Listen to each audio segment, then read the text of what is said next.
할렐루야, 성도 여러분, 오늘은 창세기 14장 말씀 함께 은혜를 나누겠습니다. 자, 오늘은 소돔과 고모라 그 땅을 선택했던 롯이 위기를 맞이하는 장면이 등장합니다. 자, 배경은 이렇습니다.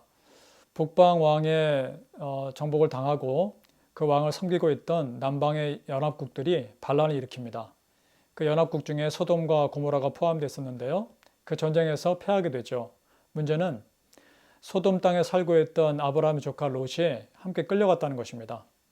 이 소식을 듣고 아브라함이 롯을 구해오는 장면이 오늘의 스토리입니다. 자, 먼저 오늘 11절과 12절을 봅니다.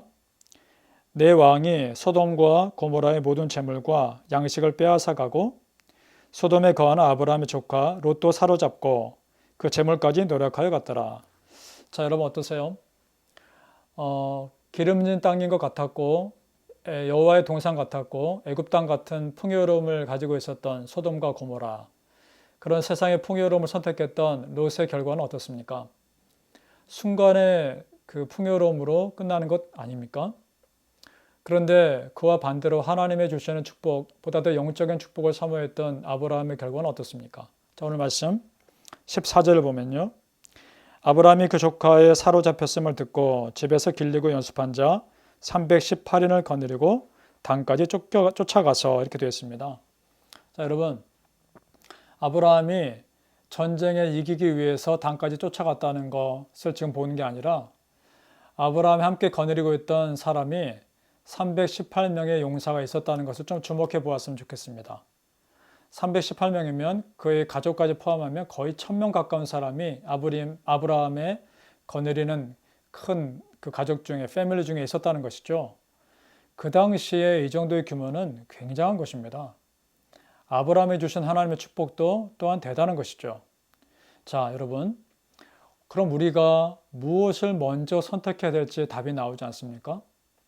기껏 100년밖에 안 되는 이 세상의 삶의 풍요를 위해 우리가 온 에너지를 쏟는 것이 지혜로운 것이 아니라 우리가 진정 누려야 될 영원한 세상, 그 영원한 하나님 나라를 위해 우리의 마음을 쏟는 것이 훨씬 지혜로운 거 아닐까요?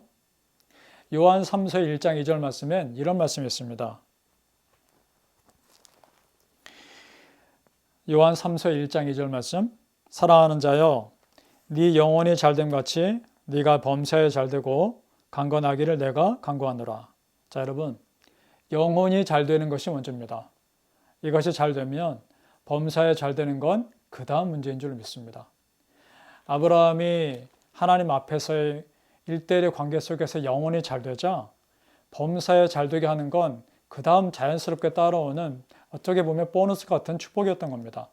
저는 이 큐티를 함께 나누는 우리 뉴욕 십자가교회 성도님들이 그런 삶을 사시기를 축복합니다. 여러분이 먼저 영혼이 잘 되시기를 바랍니다.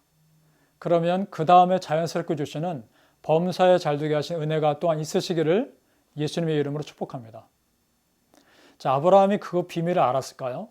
그래서 우리 창세기 13장, 오늘 14장은 아니지만 13장 9절에 보면 아브라함의 여유를 알 수 있습니다.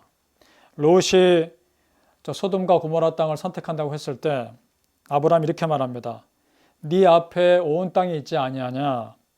나를 떠나라. 네가 좌하면 나는 우하고 네가 우하면 나는 좌하리라. 자, 여러분, 이 여유가 어디서 나옵니까? 자기는 손 위 사람입니다. 근데 손 아래 사람 롯이 자기가 더 좋은 땅을 선택하겠다는 겁니다. 그런데도 아브라함은 전혀 흔들리지 않습니다. 그래, 그렇게 하렴. 네가 우하면 나는 좌하겠다. 네가 어디를 선택하든 나는 상관없다. 그거 아닙니까? 왜요? 아브라함에게 믿음이 있었던 겁니다. 내가 어디를 선택하든 하나님이 나와 함께 하신다. 하나님이 함께 하시면 그것이 곧 축복의 땅이다. 이런 믿음이 있지 않았을까요?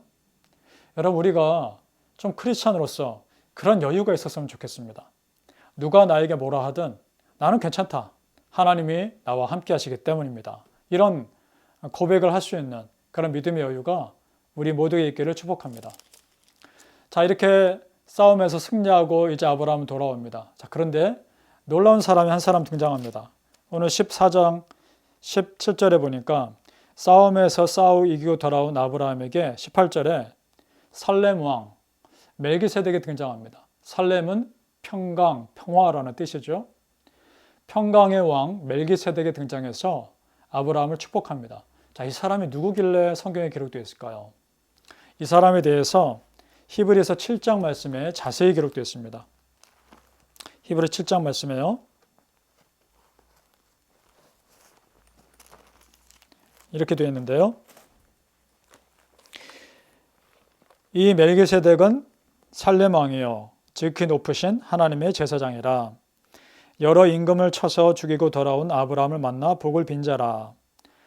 아브라함이 일체의 10분의 1을 그에게 나눠주니라. 그 이름을 번역한즉 첫째 의의 왕이요 또한 살렘 왕이니 곧 평강의 왕이요 아비도 없고 어미도 없고 족보도 없고 시작한 날도 없고 생명의 끝도 없어 하나님의 아들과 방불하여 항상 제사장으로 있느니라. 하나님의 아들과 방불하여 항상 제사장으로 있느니라. 그래서 여러분 히브리서 오늘 지금 7장 읽었는데요. 그 앞장 6장 20절에 이렇게 되어 있습니다. 예수께서 멜기세덱의 반차를 쫓아 영원한 대제사장이 되어 이렇게 되어 있습니다. 자, 그러니까 이 구약 성경 이 창세기에 나오는 멜기세덱은 구약에 나타난 예수 그리스도의 모형인 겁니다. 자, 예수 그리스도의 모형이라 할 수 있는 멜기세덱이 직접 아브라함에 나타나서 축복하고 있습니다. 여러분, 하나님이 아브라함을 얼마나 축복하고 싶은지 느껴지십니까? 어딜 가든 예배했던 사람, 그리고 항상 하나님보다 앞서지 않았던 그 사람, 그 아브라함을 축복하기 위해 하나님께서 예수 그리스도의 모형인 멜기세덱을 먼저 아브라함에게 보내주셨다는 것. 저는 이것이 오늘날 우리에게도 그대로 적용되었으면 좋겠습니다. 하나님이 여러분을 얼마든지 축복할 수 있고 여러분이 하나님께서 여러분에게 또 다른 멜기세덱 같은 그러한 믿음의 사람 보내서 얼마든지 축복할 수 있는 거 아닙니까? 그런 은혜를 누리시기를 간절히 소망합니다. 자, 그런 하나님께 아브라함이 10의 1을 드립니다. 10의 1을 드렸다는 것은 자기가 가진 것 다 하나님 거지만 그 중에 구별하여 10의 1을 드립니다. 라는 것이죠. 내 모든 것은 다 하나님 겁니다. 그러나 이것을 구별하여 드리니 하나님 받으시옵소서 라는 이 표현. 이걸 통해 아브라함은 마음을 드리는 겁니다. 내 모든 것 다 하나님 것입니다. 하나님 뜻대로 하소서라는 그런 고백이 포함되는 것이죠. 바라기는 오늘 우리 뉴욕 십자가교회 성도님들 하나님의 축복을 마음껏 받으시고 그리고 하나님께 또 여러분이 받은 축복을 마음을 다해 드릴 수 있는 그런 믿음의 교제가 하나님과 우리 사이에 있어지기를 예수님의 이름으로 축복합니다.